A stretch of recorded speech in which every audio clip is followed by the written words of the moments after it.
What are you doing? Guys. Nothing? Why not? Trying to get on this Lifestyle Radio website. Sounds like a cool website. Yeah, it's alright. Oh, hey, I might have it. You might have it. You're listening to Lifestyle Radio. The opinions expressed during this show are those of the individual participants and do not necessarily reflect the opinions of their associated organizations or Lifestyle Radio.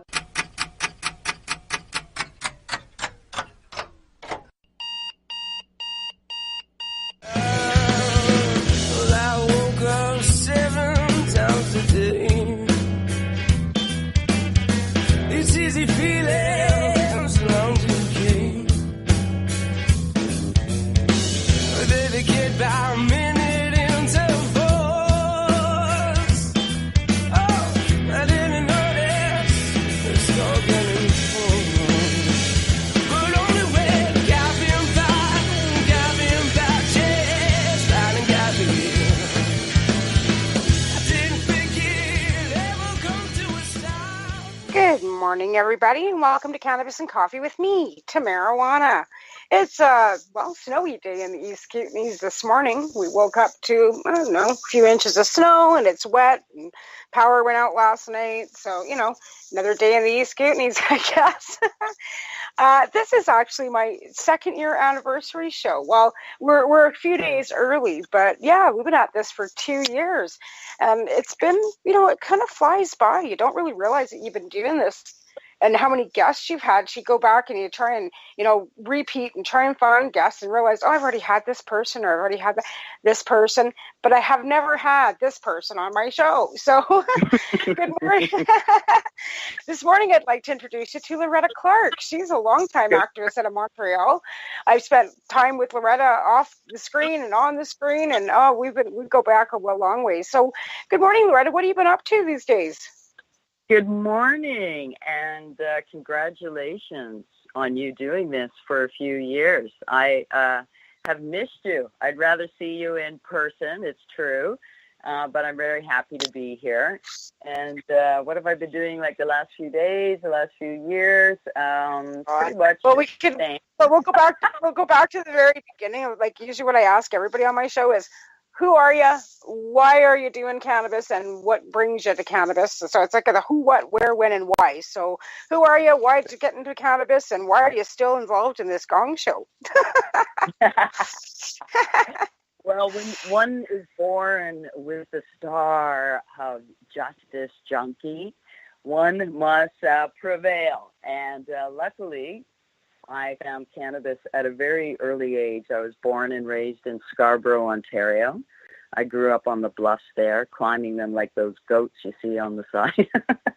One of my place. Anyway, that's where I grew up and found cannabis at a very early age, about age 12, which was fantastic for me because I immediately knew that it made me feel better, but I also had a fire chief father who was, pretty adamant against all drugs. And so, I would risk climbing, Fairmount Public School to the top of the school so I could smoke my cannabis at a young age. And I think it was a good early lesson and reveals that, obviously I was born a little bit of a high risker, and this has helped me tremendously, but would never have been possible to be the activist that I've been my whole life without cannabis. And I started out pretty much as a young queer activist. I was pretty young. I started going to protests like nuclear war protests at a very young age.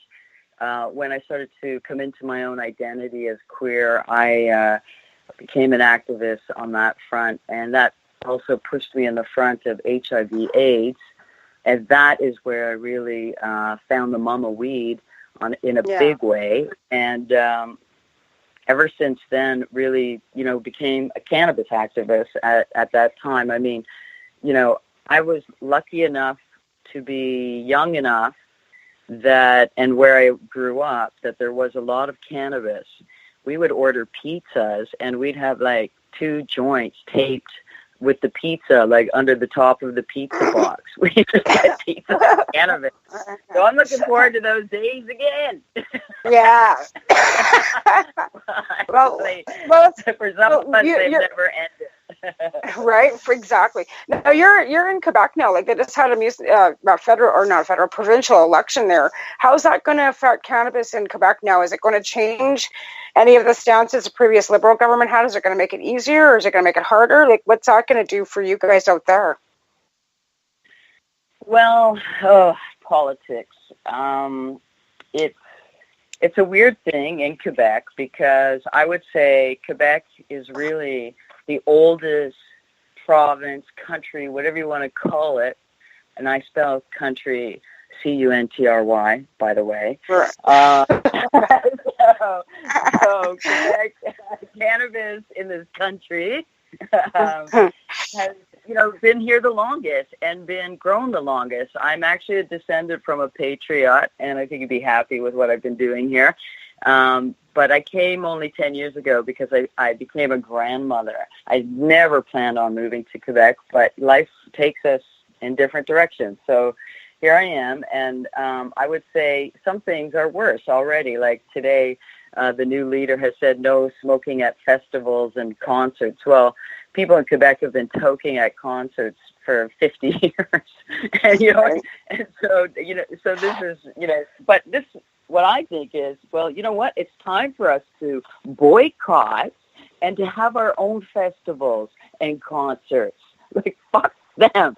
Okay, so well, you know what? That's what I thought. Of all places, like even when legalization came out, I thought of all places, Quebec would be the one that would be more laid back. Like British Columbia too, right? But I thought Quebec being, with the sovereign and wanting to be their own entity and kind of like that the whole feel kind of thing.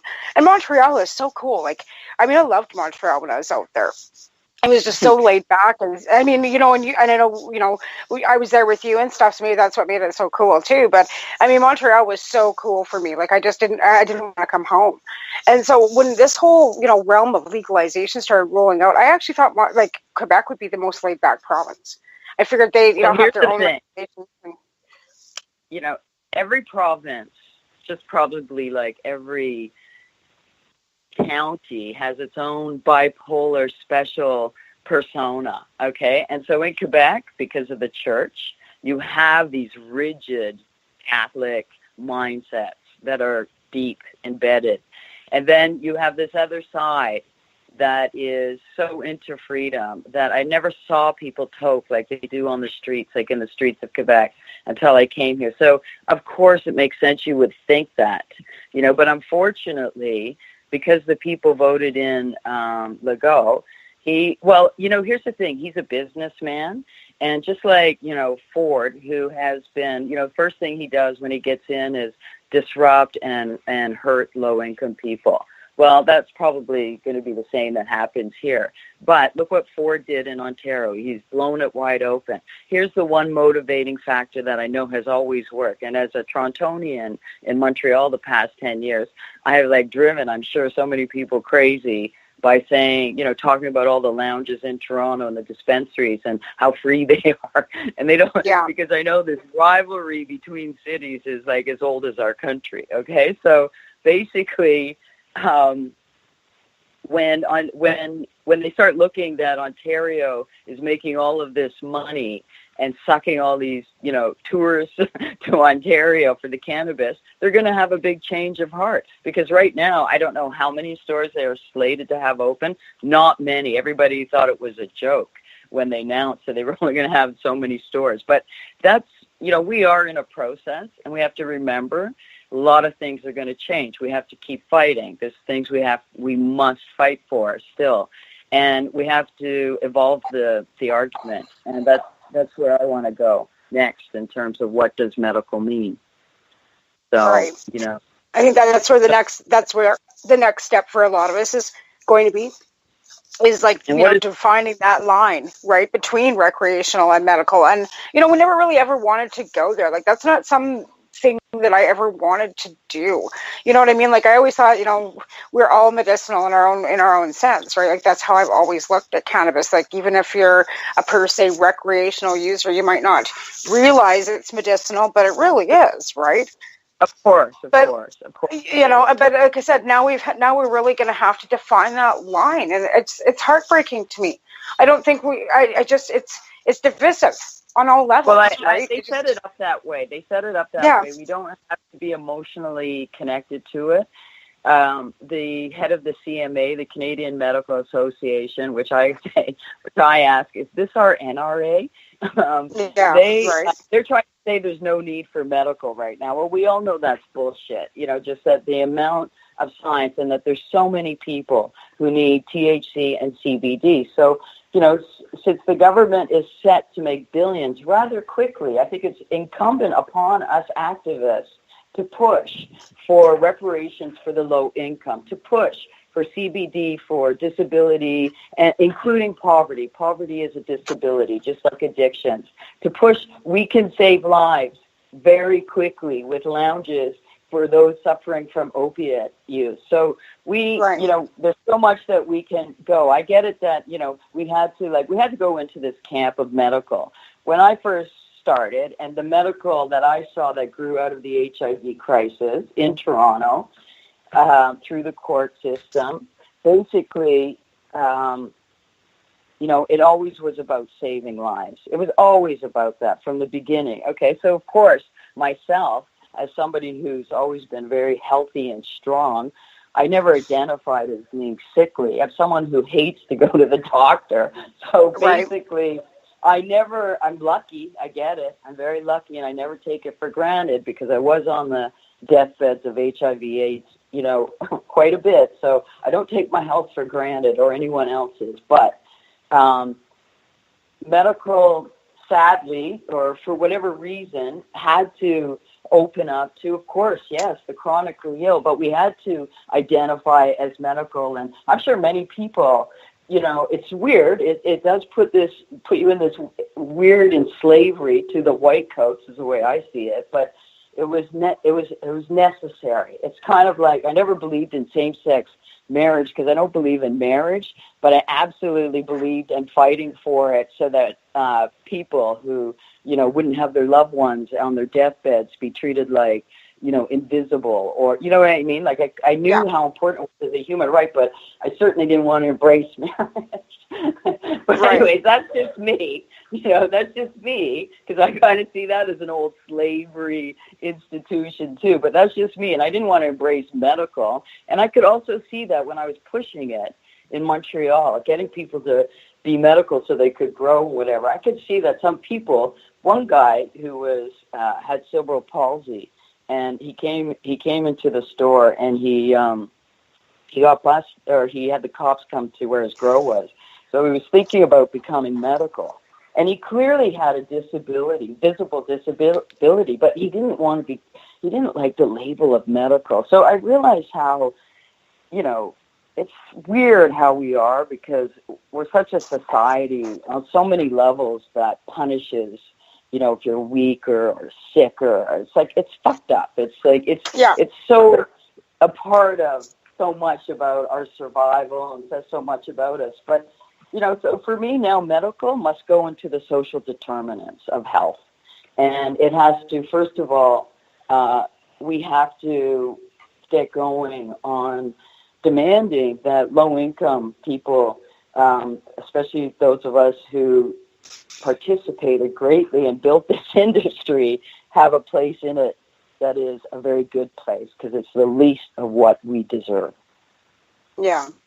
Well, and that's the thing. I think a lot of people are, in the misconception with legalization that everybody that was working are going to continue to work. And that's not the case. Like, I know a lot of them have announced that they're shutting their doors. Like some of the shatter companies and stuff, and the bakeries and stuff are, all like saying sorry. In fact, I had the pet store here who sells CBD get a hold of me yesterday and say, like, what do I do after October 17th? I can't even sell CBDs to these pets. Like, what's going to happen to these dogs? And I'm like, I don't know. Like, I don't even know what to tell you. Like, I don't even know what to tell people because they're all just looking at me for answers, and I don't have any. You know what I mean? Like, Sure. I don't have any answers. Like, you know, for the last 10 years, you and I both know how hard we've all worked to try and get this, to come around. And I'm not, like I said, like it's a step forward to a point, but it's really disheartening for a lot of people that don't understand why the government can just take everything that we've worked for and just like any business, like say, sorry, we're taking this over and you can't do this anymore because we're only going to allow these certain people to do it. And that to me seems appalling. It's like, I don't know. And I'm not accepting it, Tamara, and this is one of the things that I did yesterday with a friend was we got a petition started, and we sent it to Alistair McGregor, the NDP guy in BC. I don't know if he's close to you, but he's one who has spoken pretty powerfully. I think one of maybe the only ones who has said some strong things about pardons and et cetera. So in our petition, which we are going to get going, because we have to get organized. That's what we have to do. And, people never thought there'd be a program where people could grow, okay? They thought that was impossible. But, through community effort and a lot in the HIV community in Toronto, that's what happened. And the courts, of course. But just saying, we've got to get organized. And we have something very easy on our side right now. And that is the fact that all the news is all about the billions that they're going to make. And when you want to change something in Canada, the thing that you always must consider the most is, will the average Canadian buy it? Okay. So many years I heard, we can't have same-sex marriage because the average Canadian is not ready. We're just not ready. We all agree, but we're not ready. Like that. Yeah. And then we've been hearing about that. Okay. We've been hearing about that with cannabis too, right? They're not ready, right? Exactly. 70 years later, they're still not ready.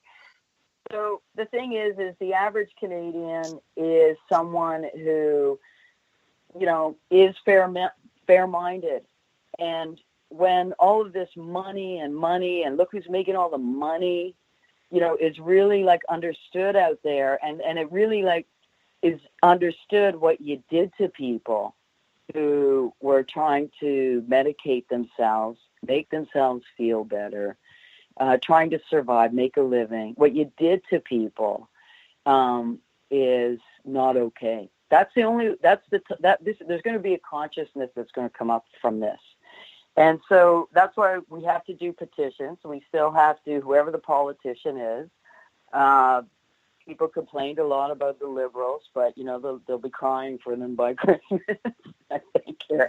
I don't know. It's, it's the thing about politicians. I just want young people to vote. And here's the thing in Quebec.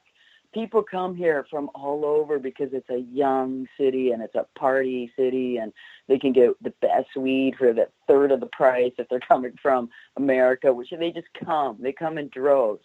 And I know this because I worked at a head shop in the tourist area when I first got here for about 5 years, and that's how I got a lot of people hooked up to be medical. So basically, the fact that this leader wants to raise the age, the highest in Canada, to 21 is, I find it hard to believe that there won't be some revolt or response to that. But, I just think that that's so not okay that they did that. It is like, and it's funny because like in a situation like that, when we're talking about young people in Lethbridge, for example, Lethbridge is a pretty conservative town. That's where I kind of got my start going. And the university has said, yes, they're going to allow the students to consume on campus. Yet the college in the same city is saying no. So, you know what I mean? Like you've got these two, institutions that are, catering to our young. And you've got one saying, yeah, we're going to allow them to, and we've got one saying no. Even here in Cranbrook, like I'm pretty, actually, I have to say, I'm pretty impressed because they've actually put the bylaws in, and the restrictions are just pretty much no, like you can smoke in public within tobacco areas, blah, blah, blah. The restrictions around no parks, no schools. So, I mean, they're not putting intrusive, like no smoking, where the Elk Valley, like Elkford, which is another small community close to here, is absolutely like no public smoking at all. So it's Right. going to, like I said, a number of times, I don't even know how many times in the last 2 years, about this patchwork of regulations across the country by giving the power to too many people. Like, you know what I mean? Like making it so that municipalities can make bylaws and provinces can make this and the feds will go in and do that. And Jesus It's Christ, all very subjective. It's all very subjective, Tamara. But here's the thing. It's very subjective, but it's always about money.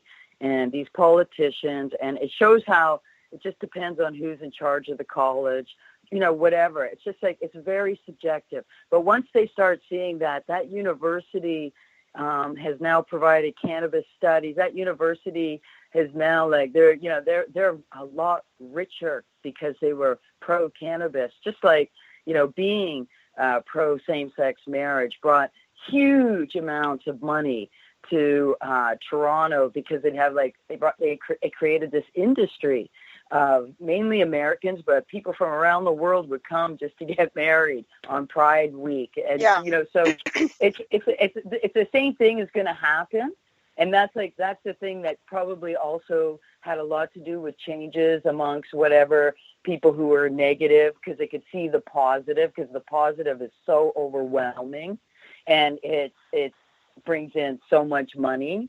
And again, sadly, everything does go back to money, but money is very powerful when they see that the pro-cannabis campuses and the pro-cannabis places are making, and when the head of Quebec looks over at Ontario and sees all this money, you can bet pretty damn quick things will change here too. It's, you know, it's the way human nature.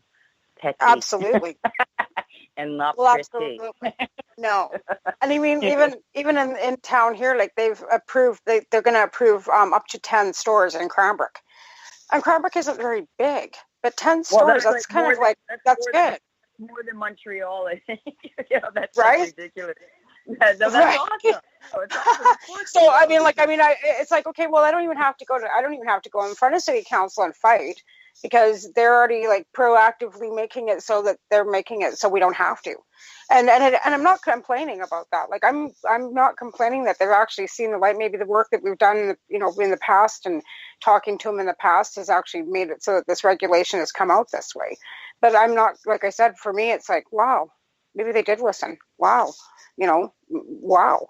And I was shocked when I saw what the town council had come out with. I was really shocked. So, positive, I guess, in one aspect for, people here. And I think you have to see it as many aspects are rising at the same time, and those who have some power are trying to clamp it down, but it will be overtaken. Things are going to change. Things are going to look very differently a few years from now, and it is going to be more positive.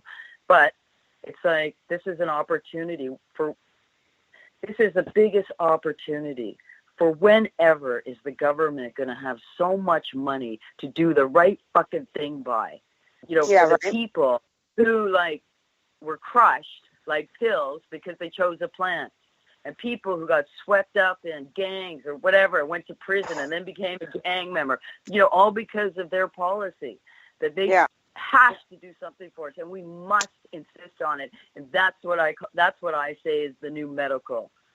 Yeah, I agree, because there is so much money that's going to be made by the government. They better start putting it where their money, put your money where your mouth is, kind of thing. Well, no, their mouth is in the right spot. Their mouth is where the money is. No, their mouth is not. How about this? How about start talking about low income people for a change? Yeah. And people with disabilities for a change, and people with addictions, and what you did to people with addictions, how you criminalized them, how you criminalized their trauma. That's what you did. So no, we got to push the conversation a lot further, deeper, and we got to demand reparations for the past 40 years, is the way I see it. Yeah, I agree. I totally agree on that. And there's, like I said, there's so much more to be done when it comes down to it. So where are you at now? You're with legalization, you're pushing. Do you have a store? What are you doing out there? Are you just doing activism, or are you? So I am I'm launching this campaign.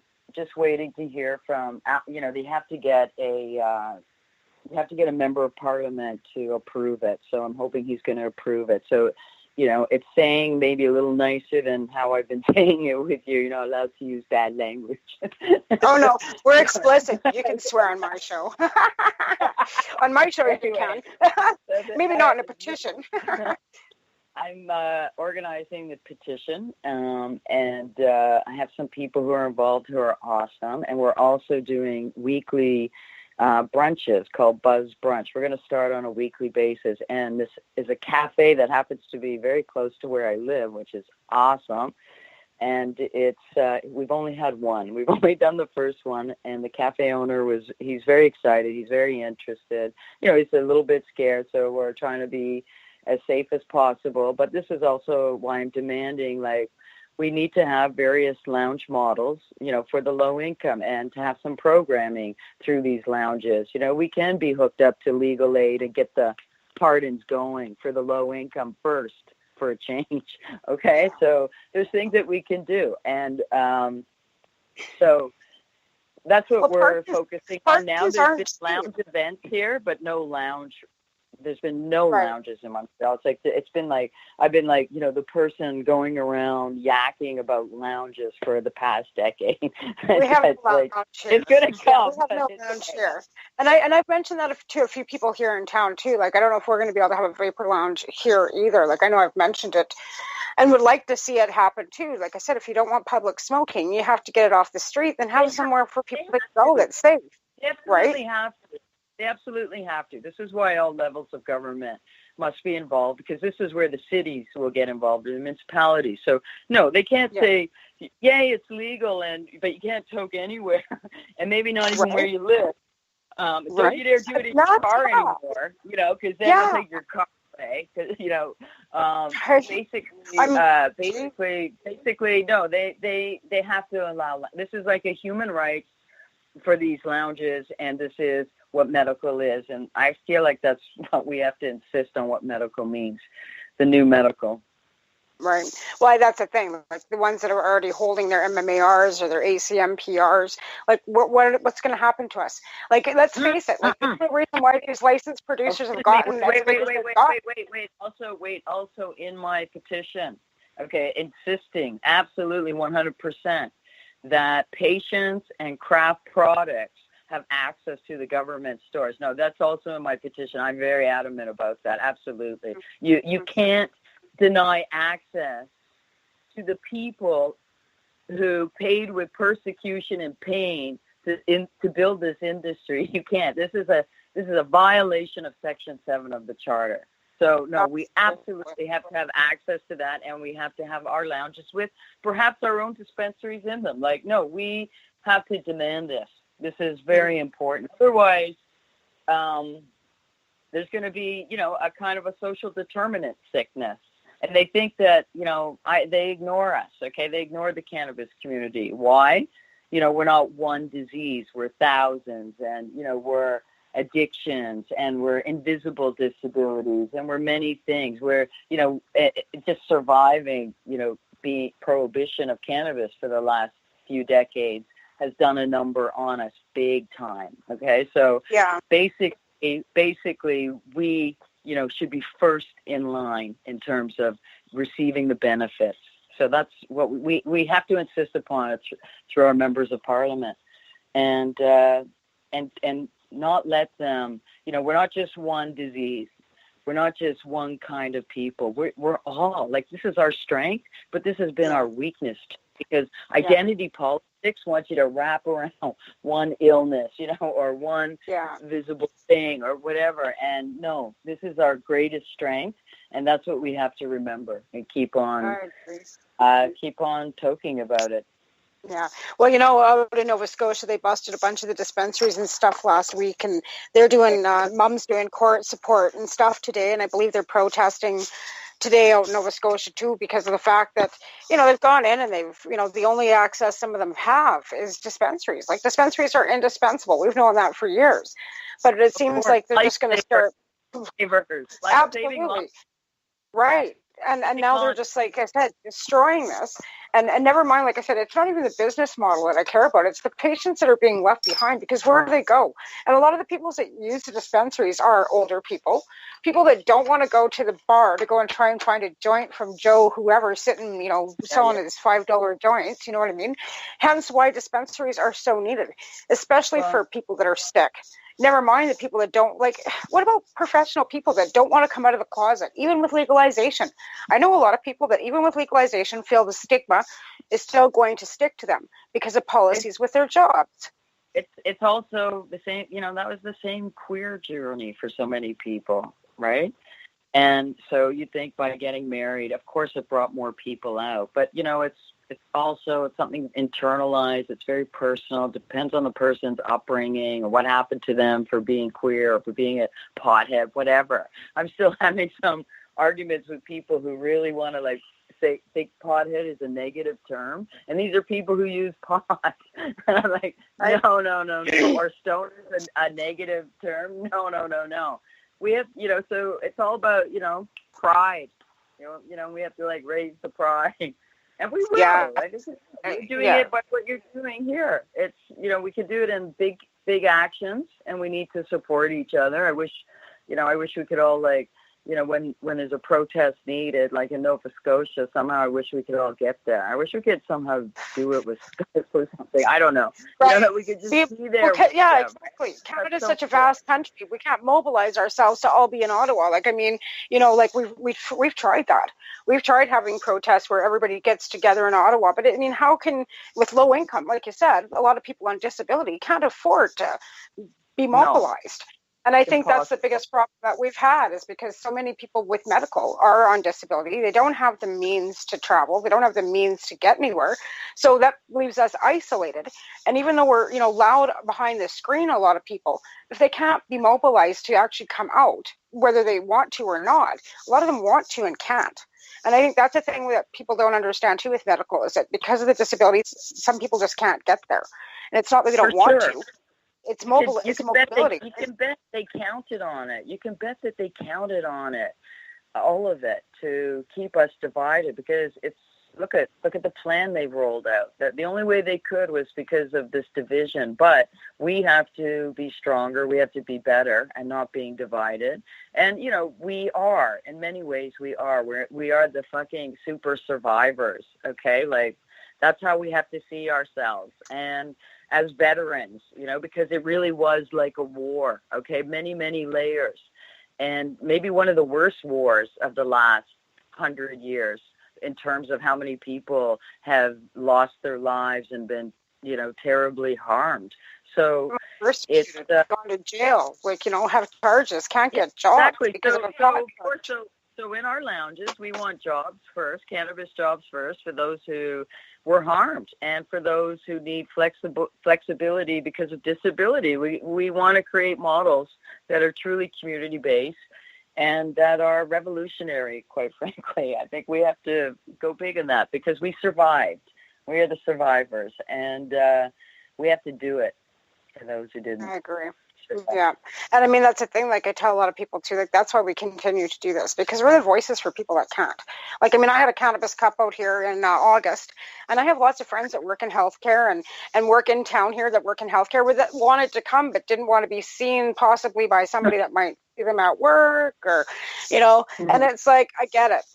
I've been dealing with this for 10 years. I've got friends that work in certain professions that still are hiding, right? Hiding behind their joints.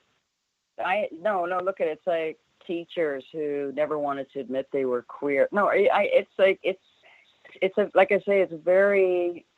why people, I hope, will get more strains and try them and go on a journey and really get to know themselves, because that's one of the greatest gifts of cannabis. It helps. Well, I think the understanding between law enforcement, I think allowing, and here's another thing that I find, the police forces that are allowing their members to smoke off duty, and the military. Right, exactly, Sure, right. yeah. They're just making so that will bring some understanding to people that maybe don't understand, like policing and law enforcement that think, well, it's okay, it's not that big of a deal. Like where so many misunderstood things have been put out there about cannabis, and I think once the understanding between the plant and people are understood by more people, we might get a little further with with what we're doing, right? Yeah. Basically, I think we want to encourage absolutely military and first responders. Maybe they should have access to CBD through their health plan because they really need it for the job they do. Other people really need it too. So I think when we talk about medical too, of course, we have to talk about blowing wide open access. Well, that's something that was brought up. THC. Yeah, this is something that was brought up in a thread not too long ago about recreational and how the stores are going to be offering CBD oils and caps when that's something that is not recreational, that's medicinal. So even within the recreational stores, they're still going to be providing tinctures and stuff that's medicinal, yet they're not saying it's medicinal. Because they don't want it. They don't. This is like, this is the CMA probably. Okay, because they want to say, they don't want to they're so afraid because the pharmaceutical pimps are going to lose half their cartel business because everyone's going to want cannabis. So basically, people, so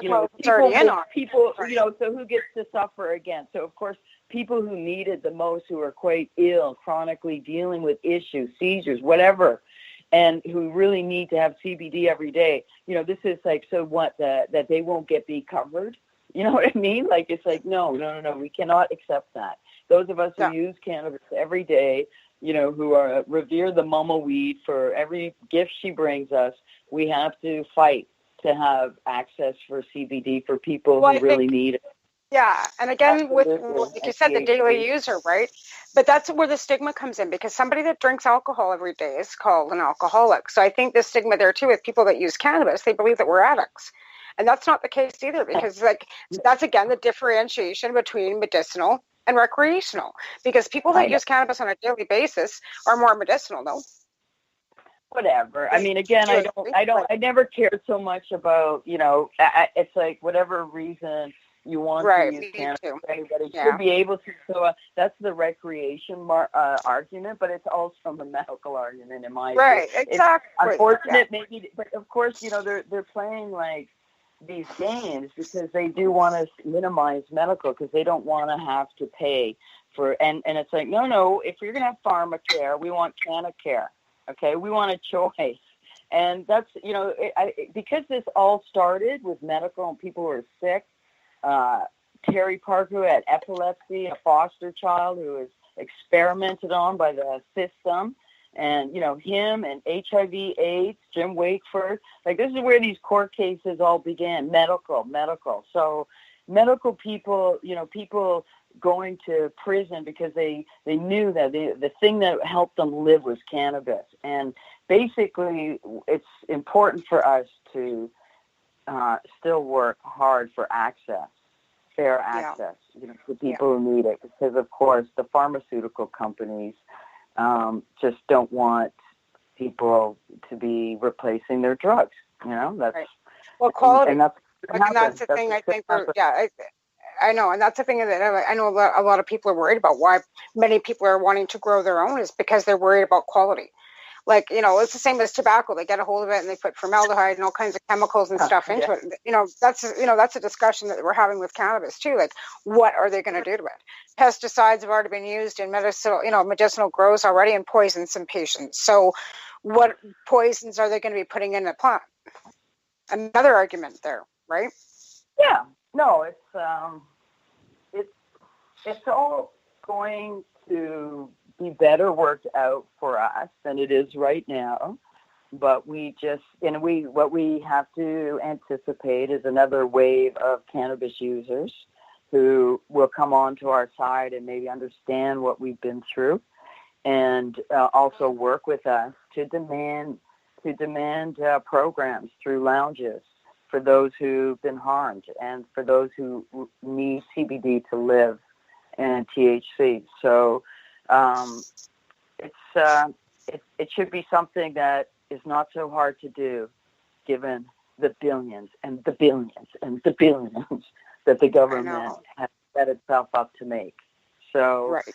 And I think it kicks my ass the most. Pardon? Well, I think that, they're going to make these billions of dollars and then put it into prevention and law enforcement. Well, that's not where it needs to go. It needs to go into healthcare and education.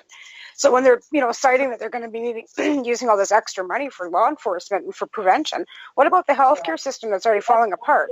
What about our universities that need work, That's all bullshit that will evolve to, like the prevention bullshit. Okay, like that's just like I don't know, that's some little thing that they just held out for some conservative-minded people. Like that is, or no, I'm sorry. What am I talking about?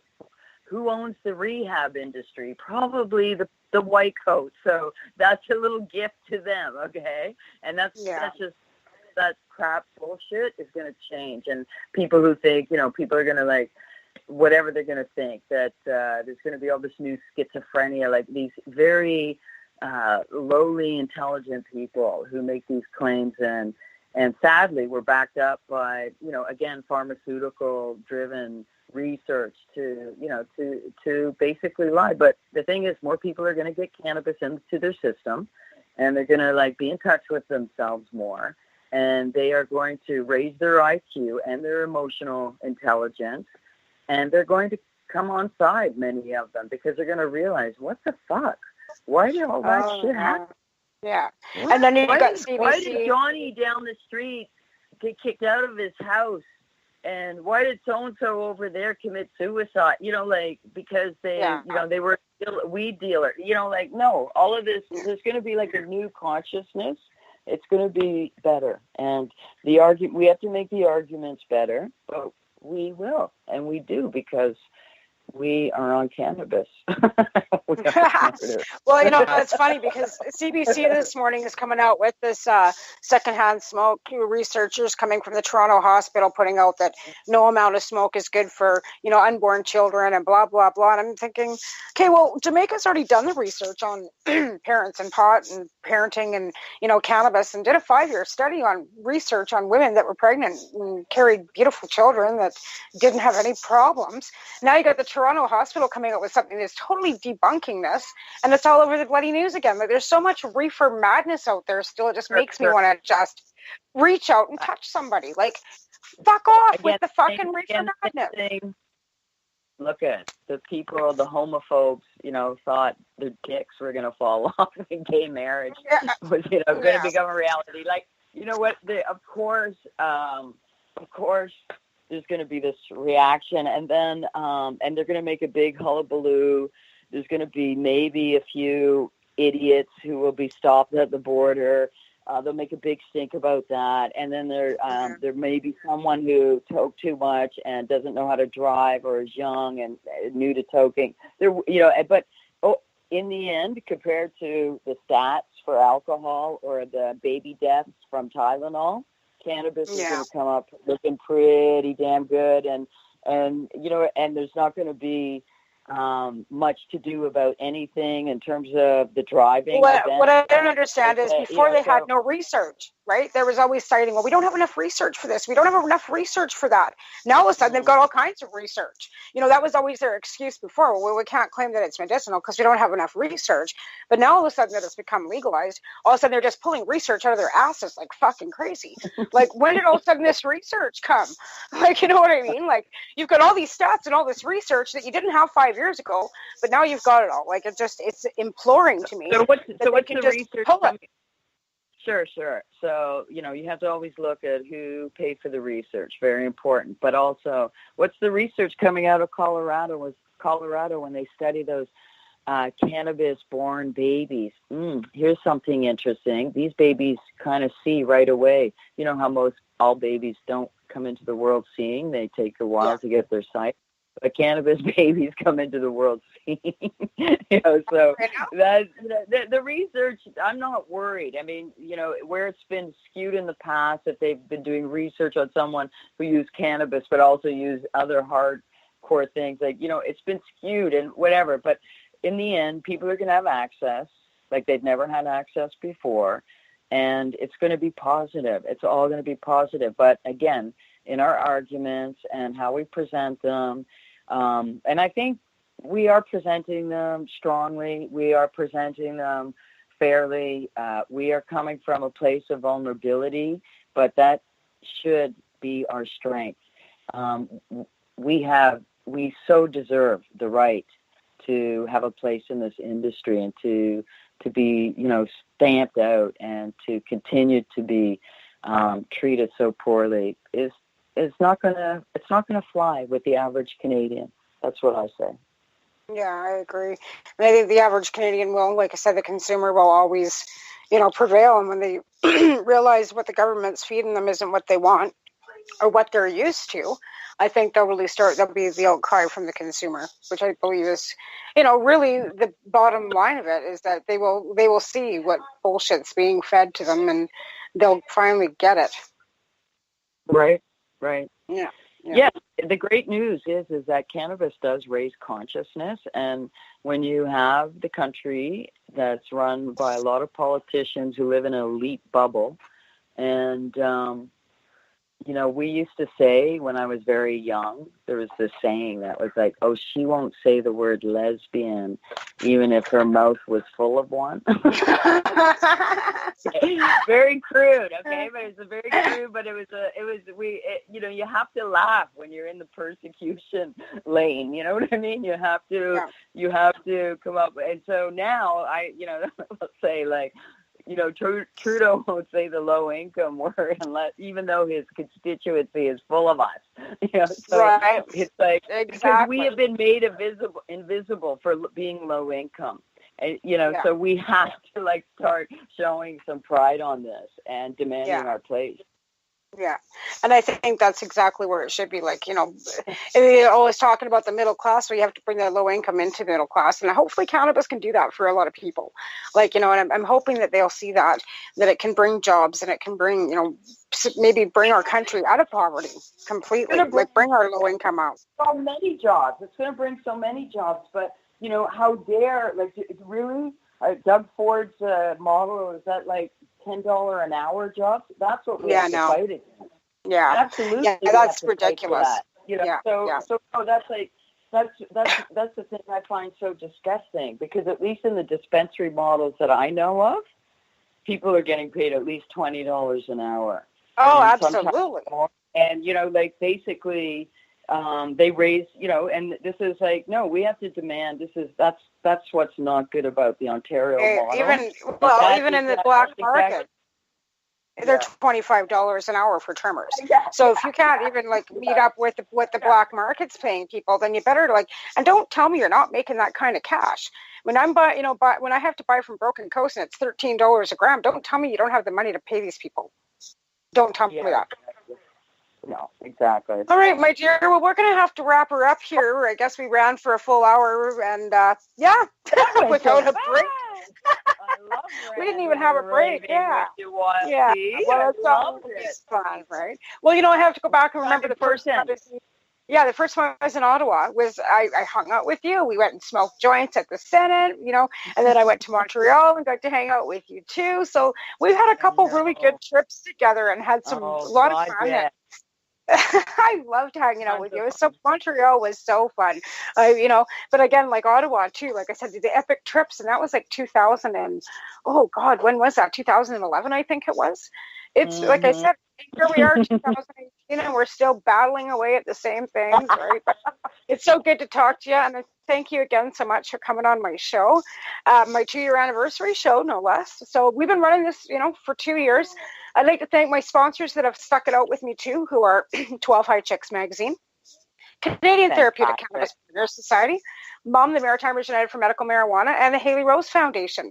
Also to my producer, Al Rapp, who's been putting up with me for 2 years as well. And I'd like to also thank everybody that listens to my show. And thank you. So thanks again, Loretta. And yeah, I don't think we're going to have a show next week. I think next week we are not going to have a show because I think Al's got something. He's got a new show he's piling into with Dr. Ira Price. So they're going to be at a location. So I believe that we're going to not do next week's show, or we're going to do it early. I think, yeah, we'll decide, but it'll either be at 9:30 or it won't be at all. We'll figure that out. So again, I'd like to thank you, my dear, and we will talk again really soon. That's a kiss. And yeah, and make sure if you guys are looking out for Loretta, it's Loretta Clark on Facebook, and she's going to have petitions and stuff. So make sure you watch for those. Yeah. Because, you know, with more signatures, the better, right? We need that to go across the country. Again, call your MPs, let them know that some of the regulations you're not happy with. We are down to, I believe, 16 days or 15 days till legalization. So it's the 17th of October. It's coming fast. You guys all take care and love you all. You have a great week. Bye now. Bye. So what are you doing? Nothing. Nothing? Why not? Trying to get on this Lifestyle Radio website. Sounds like a cool website. Yeah, it's alright. Oh, wait, I might have it. You might have it. You're listening to Lifestyle Radio. The opinions expressed during this show are those of the individual participants and do not necessarily reflect the opinions of their associated organizations or Lifestyle Radio.